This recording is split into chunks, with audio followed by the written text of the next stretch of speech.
Hey, what's up? Welcome to Degen Ed. That's degenerative education, meaning none of this is financial advice. Just me having fun looking at charts, like the chart behind me, which is of Workhorse, ticker symbol WKHS.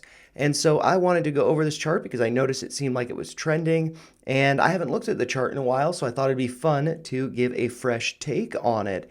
And so here I am recording this on Thursday, May 16th, after the market has closed and Workhorse closed at a price of 25.29 cents, being up over 11% on the day and continuing higher, almost 5% in the after hours, closing the after hours trading session at 26.5 cents. So yeah, I wanted to go over that because it does look like it has run up a good amount from the lows here at 15 cents, going up about 70% from the bottom there.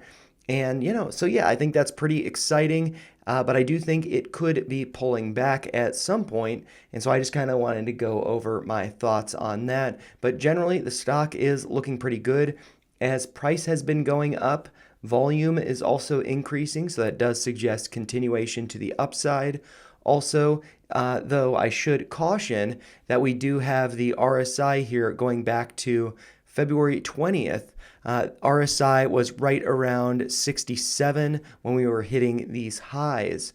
And so currently RSI is right around 67 again, but we're hitting lower highs. And so that is, while it's not bearish divergence, it's actually hidden bearish divergence. Bearish divergence would be getting higher highs in the price, but lower highs in the RSI. And what we're actually seeing, if price does continue to go higher, but cannot get higher than the high of February 21st, which was at a price of 40.9 cents. If price can't get up there, but RSI continues to go higher, that would then be hidden bearish divergence, suggesting that we could be seeing a pullback. So do be cautious of that, especially if there is to be a reverse split. A 1 for 10 reverse split seems like it might be likely. Maybe around that news, there would be a pullback or a dip buying opportunity.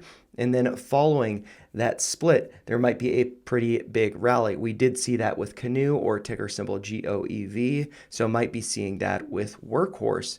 But anyways, from the chart here, I just wanted to do a Fibonacci retracement to give us an idea of some of the levels that might be important on the way up. And so here I'm just drawing this from the top there down to the bottom. Just being approximate, I'm actually going to adjust the top so it is no longer approximate, and that is to the fraction of a penny of those prices. And so looking at that does look like we initially bumped our heads a little bit at the 236, that being at a price right around 21 cents. And with that level, it does seem to correspond with this consolidation over here. So it does make sense that that would be acting as resistance. However, following a pullback and pulling back to a level that makes sense as support. We had this consolidation here at the bottom. If I throw up the volume profile, we see this nice volume shelf there. Price did pull back a little bit. That level generally acted as support before a move higher. And it does look like where this consolidation was, we have formed another volume shelf. So that may be acting as support if price does pull back to right around 21 or 20 cents.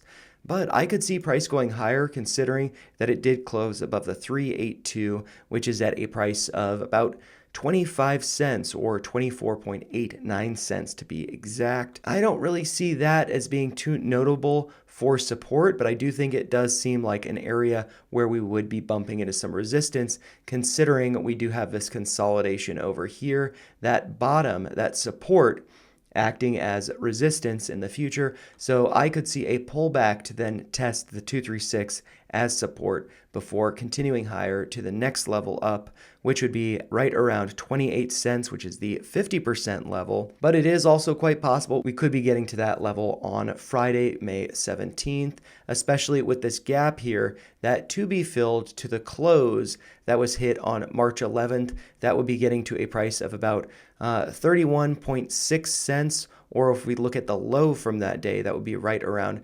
30.7 cents. And so that is still a pretty good upside for the stock. So maybe we see that, but since this was a gap to the downside, there may be some wanting to sell at that level, so there may be some resistance there. Also with this consolidation up here, that might be, a tough level to get to, but I do think that the price could definitely be getting up to this high of 40 plus cents, which after a reverse split, a 1 for 10 reverse split, would be right around $4 a share. And so that is what I would be looking for, really just in the shorter time frame, getting back to 40 cents or $4 a share after the split.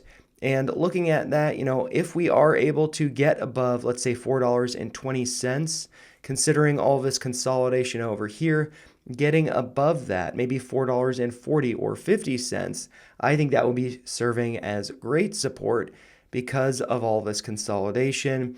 And then we could start to think about moves higher. But for the time being, really, I think the target has to be 40.9 cents, getting to that level, reclaiming, and not forming a double top, but forming a bull flag up here before the next leg up.